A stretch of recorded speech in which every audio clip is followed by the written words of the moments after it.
I'll never forget the sound of laughing with my friends. I'll never forget the sound of my mother's voice right before I fell asleep. And I'll never forget the comforting sound of water trickling down a stream. Imagine my fear, pure fear, when at the age of 10, I was told I was going to lose my hearing. And over the next 5 years, it progressed until I was classified as profoundly deaf. But I believe that losing my hearing was one of the greatest gifts that I've ever received. You see, I get to experience the world in a unique way. And I believe that these unique experiences that people with disabilities have is what's going to help us make and design a better world for everyone, both for people with and without disabilities. Now, I used to be a disability rights lawyer, and I spent a lot of my time focused on enforcing the law, ensuring that accommodations were made. And then I had to quickly learn international policy because I was asked to work on the UN Convention that protects people with disabilities. As the leader of the NGO there, I spent most of my energy trying to convince people about the capabilities of people with disabilities. But somewhere along the way, and after many career transitions that my parents weren't so happy about, I stumbled upon a solution that I believe may be an even more powerful tool to solve some of the world's greatest problems, disability or not. And that tool is called design thinking. Design thinking is a process for innovation and problem solving. There are 5 steps. The first is defining the problem and understanding its constraints. The second is observing people in real-life situations and empathizing with them. Third, throwing out hundreds of ideas. The more the better, the wilder the better. Fourth, prototyping, gathering whatever you can find to mimic your solution, to test it, and to refine it. And finally, implementation, ensuring that the solution you came up with is sustainable. Warren Berger says that design thinking teaches us to look sideways, to reframe, to refine, to experiment, and probably most importantly, ask those stupid questions. Design thinkers believe that everyone is creative.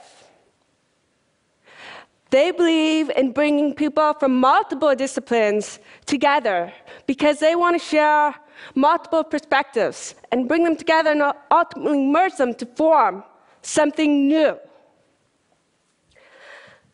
Design thinking is such a successful and versatile tool that has been applied in almost every industry.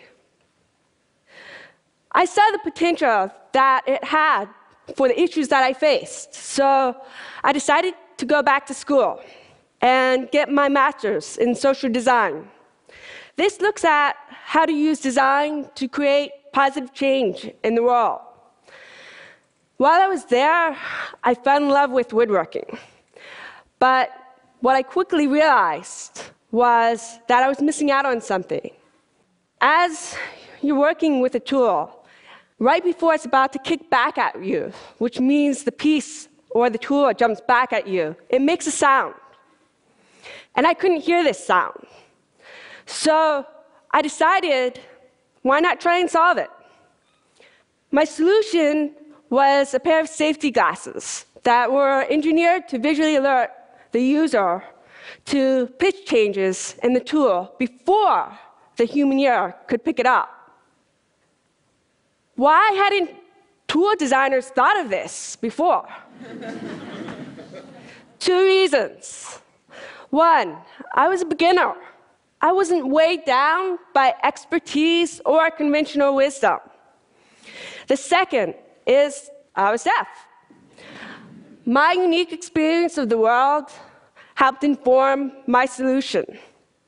And as I went on, I kept running into more and more solutions that were originally made for people with disabilities, and that ended up being picked up, embraced, and loved by the mainstream, disability or not. This is the OXO potato peeler. It was originally designed for people with arthritis, but it was so comfortable, everybody loved it. Text messaging, that was originally designed for people who are deaf. And as you know, everybody loves that too. I started thinking, what if we changed our mindset? What if we started designing for disability first, not the norm? As you've seen, when we design for disability first, we often stumble upon solutions that are not only inclusive, but also are often better than those when we design for the norm. And this excites me, because this means that the energy it takes to accommodate someone with a disability can be leveraged, molded, and played with as a force for creativity and innovation. This moves us from the mindset of trying to change the hearts and the deficiency mindset of tolerance to becoming an alchemist, the type of magician that this world so desperately needs to solve some of its greatest problems. Now, I also believe that people with disabilities have great potential to be designers within this design thinking process. Without knowing it from a very early age, I've been a design thinker, fine-tuning my skills. Design thinkers are, by nature, problem solvers. So imagine listening to a conversation and only understanding 50% of what is said. You can't ask them to repeat every single word. They would just get frustrated with you. So, without even realizing it, my solution was to take the muffled sound that I heard, that was the beat, and turn it into a rhythm, and place it with the lips that I read. Years later, someone commented that my writing had a rhythm to it. Well, this is because I experience conversations as rhythms.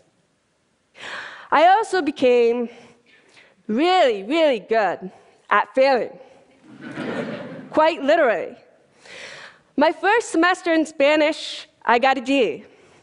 But what I learned was that when I picked myself up and I changed a few things around, eventually, I succeeded. Similarly, design thinking encourages people to fail, and fail often, because eventually you'll succeed. Very few great innovations in this world have come from someone succeeding on the first try. I also experienced this lesson in sports, and I'll never forget my coach saying to my mom that if she just didn't have her hearing loss, she would be on the national team.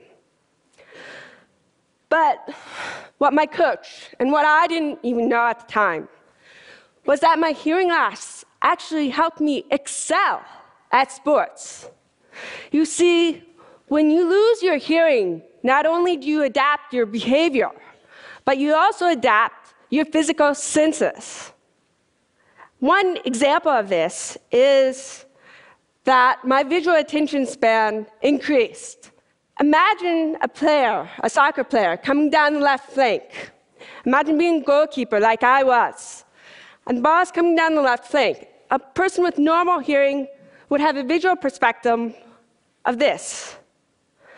I had the benefit of a spectrum this wide. So I picked up the players over here that were moving about and coming down the field, and I picked them up quicker. so that if the ball was passed, I could reposition myself and be ready for that shot. So as you can see, I've been a design thinker for nearly all my life. My observation skills have been honed so that I pick up on things that others would never pick up on.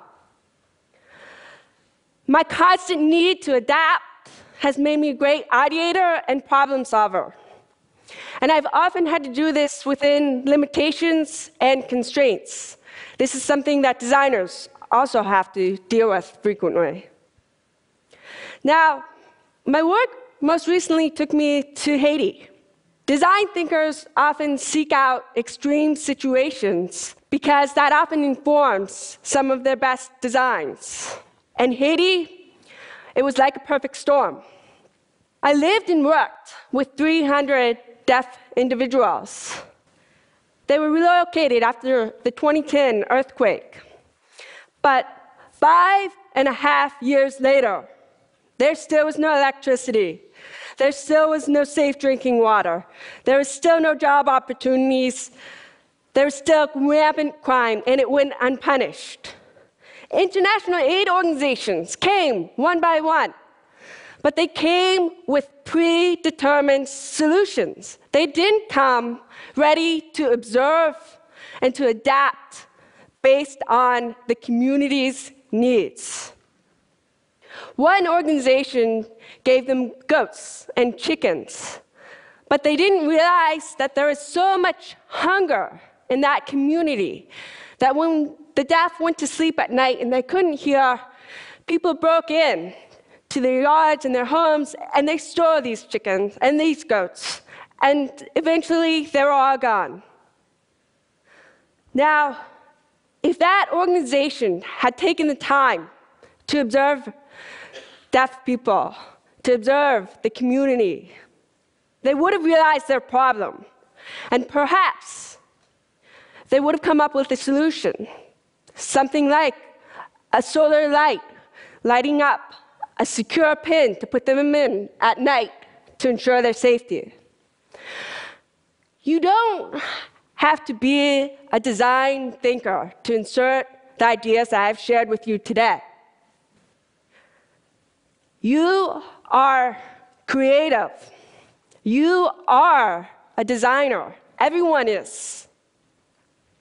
Let people like me help you. Let people with disabilities help you look sideways, and in the process, solve some of the greatest problems. That's it. Thank you.